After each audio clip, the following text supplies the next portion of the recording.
भाग एक राष्ट्रपति का निर्माण, लेनिनग्राद से मॉस्को तक। व्लादिमीर पुतिन की जीवन गाथा, महत्वाकांक्षा, शक्ति और रहस्य की कहानी है।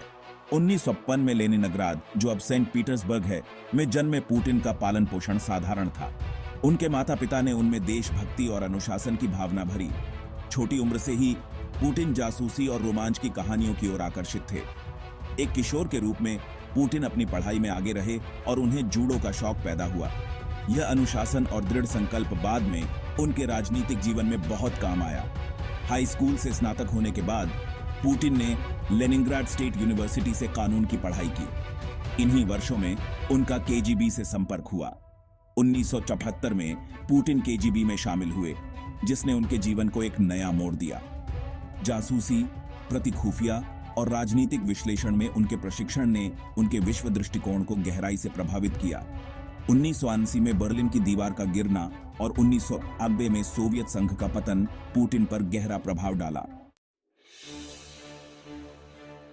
भाग 2, केजीबी की छाया, जासूसी और राजनीतिक शिक्षुता। पुतिन की केजीबी सेवा ने उन्हें कौशल और अनुभवों का एक अनूठा सेट प्रदान किया। सोवियत संघ के पतन के बाद पुतिन रूस लौट आए और राजनीति में प्रवेश किया। उन्होंने सेंट पीटर्सबर्ग के मेयर एनाटोली सोबचाक के सलाहकार के रूप में शुरुआत की। पुतिन की कार्यकुशलता और वफादारी ने सोबचाक को प्रभावित किया, जिन्होंने उन्हें महत्वपूर्ण जिम्मेदारियां सौंपी। वे तेजी से रैंकों में आगे बढ़े और 1978 में डिप्टी मेयर बने। 1994 में पुतिन मॉस्को चले गए और राष्ट्रपति बोरिस येल्त्सिन के प्रशासन में शामिल हो गए। सत्ता पर अपनी पकड़ बनाने के लिए संघर्ष कर रहे येल्त्सिन ने पुतिन को फेडरल सिक्योरिटी सर्विस (एफएसबी) का प्रमुख नियुक्त किया। इस पद पर रहते हुए उन्होंने अत्यधिक शक्ति और प्रभाव हासिल किया। उन्होंने असंतोष को कुचलने, अपने शक्ति आधार को मजबूत करने और अपने प्रतिद्वंद्वियों को खत्म करने के लिए अपनी स्थिति का इस्तेमाल किया। येल्त्सिन, जो तेजी से अलग थलग पड़ते जा रहे थे और उनकी सेहत गिरती जा रही थी, पुतिन की वफादारी और क्रूरता पर बहुत अधिक निर्भर हो गए। भाग 3, सत्ता का उदय, येल्त्सिन के उत्तराधिकारी और एक नई सहस्राब्दी। जैसे जैसे येल्त्सिन का स्वास्थ्य बिगड़ता गया, पुतिन का सितारा बुलंद होता गया। उन्हें 1991 में प्रधानमंत्री नियुक्त किया गया, जिससे वे रूस में दूसरे सबसे शक्तिशाली व्यक्ति बन गए। पुतिन की नियुक्ति संकट के समय हुई थी। चेचन अलगाववादियों ने उत्तरी काकेशस में एक नया आक्रमण शुरू किया था। पुतिन ने त्वरित और क्रूर बल के साथ चेचन संकट का जवाब दिया। उन्होंने चेचन्या में विद्रोह को कुचलने की कसम खाते हुए एक पूर्ण सैन्य अभियान शुरू किया। दूसरा चेचन युद्ध अपनी क्रूरता और नागरिक हताहतों की अवहेलना के लिए जाना जाता था। मानवाधिकार समूहों द्वारा निंदा किए जाने के बावजूद युद्ध से निपटने के पुतिन के तरीके को रूसी जनता ने पसंद किया। 1999 के नए साल की पूर्व संध्या पर बोरिस येल्त्सिन ने एक आश्चर्यजनक कदम उठाते हुए रूस के राष्ट्रपति पद से इस्तीफा दे दिया। उन्होंने व्लादिमीर पुतिन को अपना कार्यवाहक उत्तराधिकारी नियुक्त किया। घटनाओं के इस अप्रत्याशित मोड़ ने पुतिन को देश के सर्वोच्च पद पर बिठा दिया। सत्ता में पुतिन का उदय किसी उल्कापिंड से कम नहीं था। भाग 4, सत्ता का समेकन, कार्यवाहक राष्ट्रपति से सर्वोच्च नेता तक। राष्ट्रपति पद संभालने के बाद पुतिन ने अपनी शक्ति को मजबूत करने के लिए तेजी से कदम उठाए। वह समझते थे कि प्रभावी ढंग से शासन करने के लिए उन्हें कुलीन वर्गों को नियंत्रण में रखना होगा, मीडिया को नियंत्रित करना होगा और अपने विरोधियों को चुप कराना होगा। पुतिन के पहले निशाने पर कुलीन वर्ग थे। वे धनी व्यापारी, जिन्होंने 1990 के दशक के अराजक निजीकरण के दौरान अपार संपत्ति अर्जित की थी। पुतिन ने उन्हें एक सौदा पेश किया। वे अपनी दौलत रख सकते थे, लेकिन उन्हें राजनीति से दूर रहना होगा। जिन्होंने इनकार किया, उनके साथ कठोरता से पेश आया गया। उनके व्यवसायों को जब्त कर लिया गया और कुछ को निर्वासन के लिए मजबूर होना पड़ा। कथा को नियंत्रित करने और जनमत को आकार देने के लिए पुतिन ने स्वतंत्र मीडिया का दमन किया।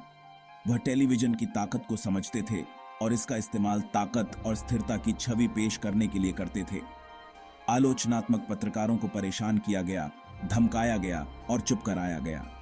जिन मीडिया घरानों ने सरकार की बात मानने से इनकार कर दिया, उन्हें बंद कर दिया गया या राज्य के नियंत्रण में लाया गया। राजनीतिक विरोधियों को भी बढ़ते दबाव का सामना करना पड़ा। विपक्षी दलों को कामकाज में कठिनाई होने लगी। चुनावों में धांधली हुई और असंतोष का मुकाबला त्वरित और क्रूर दमन से किया गया। इन कार्रवाइयों के माध्यम से पुतिन ने रूस के राजनीतिक परिदृश्य को बदल डाला। भाग 5, दूसरा चेचन युद्ध। आग से बपतिस्मा और सत्तावाद की ओर रुख। दूसरा चेचन युद्ध पुतिन के राष्ट्रपति कार्यकाल का एक निर्णायक क्षण बन गया। संघर्ष ने रूस की क्षेत्रीय अखंडता को बनाए रखने के लिए बल प्रयोग करने की पुतिन की इच्छा को प्रदर्शित किया। सैन्य रूप से उन्होंने एक क्रूर अभियान चलाया। ग्रोजनी पर बमबारी करके उसे अपने अधीन कर लिया। नागरिक हताहतों की संख्या बहुत अधिक थी और मानवाधिकारों का हनन व्यापक था। राजनीतिक तौर पर पुतिन ने चेचन्या में मास्को समर्थक सरकार स्थापित करने की मांग की। दूसरे चेचन युद्ध ने सत्ता पर पुतिन की पकड़ मजबूत की और सत्तावाद की ओर एक निर्णायक मोड़ को चिह्नित किया। युद्ध का रूसी समाज पर भी द्रुत शीतन प्रभाव पड़ा, जिससे असंतोष शांत हुआ और भय का माहौल पैदा हुआ। भाग 6, आर्थिक सुधार और राष्ट्रीय पुनरुत्थान। आधुनिकीकरण और प्रबंधित लोकतंत्र। अपनी शक्ति मजबूत होने के साथ पुतिन ने अपना ध्यान रूस की बीमार अर्थव्यवस्था की ओर लगाया। पुतिन ने अर्थव्यवस्था के आधुनिकीकरण और विदेशी निवेश को आकर्षित करने के उद्देश्य से कई सुधारों को लागू किया। इन सुधारों, साथ ही तेल की ऊंची कीमतों के कारण आर्थिक उछाल आया। रूस की जीडीपी में लगातार वृद्धि हुई और कई लोगों के जीवन स्तर में सुधार हुआ। पुतिन ने दुनिया में रूस की प्रतिष्ठा को बहाल करने की भी मांग की। उन्होंने खुद को एक मजबूत और निर्णायक नेता के रूप में प्रस्तुत किया, जो वैश्विक मंच पर रूस के हितों की रक्षा करेगा। भाग 7, मेदवेदेव का अंतराल और झार की वापसी। एक बार फिर प्रधानमंत्री से राष्ट्रपति तक। 2008 में लगातार तीसरी बार राष्ट्रपति पद की तलाश करने से संवैधानिक रूप से रोक दिए जाने पर पुतिन ने पद छोड़ दिया और डिमिट्री मेदवेदेव को अपना उत्तराधिकारी नियुक्त किया। पुतिन खुद प्रधानमंत्री बने और महत्वपूर्ण शक्ति और प्रभाव बनाए रखा। मेदवेदेव के राष्ट्रपति कार्यकाल को कुछ लोगों ने उदारीकरण की अवधि के रूप में देखा। मेदवेदेव ने आधुनिकीकरण और राजनीतिक सुधार की आवश्यकता की बात कही। हालांकि कई लोगों का मानना था कि मेदवेदेव केवल पुतिन के लिए एक प्लेस होल्डर थे। वास्तविक शक्ति पुतिन के हाथों में ही रही। 2011 में यह घोषणा की गई कि पुतिन 2012 में फिर से राष्ट्रपति पद के लिए दौड़ेंगे। इस घोषणा से मास्को और अन्य शहरों में बड़े पैमाने पर विरोध प्रदर्शन हुए।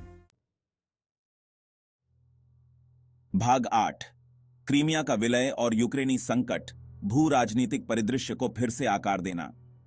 2012 में पुतिन की राष्ट्रपति पद पर वापसी ने पश्चिम के साथ रूस के संबंधों में एक महत्वपूर्ण मोड़ ला दिया। इस नए युग की निर्णायक घटना 2014 में यूक्रेन से क्रीमिया का विलय थी। यूक्रेन के रूस समर्थक राष्ट्रपति विक्टर यानुकोविच को हटाए जाने के बाद रूस ने क्रीमिया प्रायद्वीप पर नियंत्रण करने के लिए तेजी से कदम उठाया। क्रीमिया के विलय को अंतर्राष्ट्रीय निंदा का सामना करना पड़ा। पश्चिमी देशों ने रूस पर प्रतिबंध लगाए और शीत युद्ध के बाद से मास्को और पश्चिम के बीच संबंध अपने निम्नतम स्तर पर आ गए। क्रीमिया के विलय के बाद पूर्वी यूक्रेन में रूस समर्थित विद्रोह हुआ। पूर्वी यूक्रेन में संघर्ष में हजारों लोगों की जान जा चुकी है और लाखों लोग विस्थापित हुए हैं। भाग 9, पुतिन प्रणाली, शक्ति का ऊर्ध्वाधर और व्यक्तित्व का पंथ। 2 दशकों से अधिक समय तक सत्ता में रहने के दौरान पुतिन ने शासन की एक ऐसी प्रणाली का निर्माण किया है जिसे पुतिनवाद के रूप में जाना जाता है। यह प्रणाली सत्ता के केंद्रीकरण, मीडिया के नियंत्रण, असंतोष के दमन और व्यक्तित्व के पंथ के विकास की विशेषता है। पुतिन को एक मजबूत और निर्णायक नेता के रूप में चित्रित किया गया है, जो रूस की महानता के लिए अपरिहार्य है। यह प्रणाली सत्ता पर पुतिन की पकड़ बनाए रखने में उल्लेखनीय रूप से प्रभावी रही है। हालांकि यह तेल की ऊंची कीमतों पर बहुत अधिक निर्भर है और झटकों के प्रति संवेदनशील है। भाग 10, विरासत और भविष्य, एक जटिल और विवादास्पद व्यक्तित्व। व्लादिमीर पुतिन की विरासत जटिल और विवादित है। उन्हें उस व्यक्ति के रूप में याद किया जाएगा जिसने रूस को एक महान शक्ति के रूप में उसकी प्रतिष्ठा दिलाई। हालांकि पुतिन के शासन की एक कीमत चुकानी पड़ी है। उन्होंने रूस के नवोदित लोकतंत्र को नष्ट कर दिया है और भय और दमन पर आधारित एक व्यवस्था बनाई है। उनके विदेशी कारनामों ने रूस को अंतर्राष्ट्रीय स्तर पर अलग थलग कर दिया है। केवल समय ही बताएगा कि इतिहास द्वारा पुतिन के शासन का अंतिम रूप से क्या फैसला सुनाया जाएगा।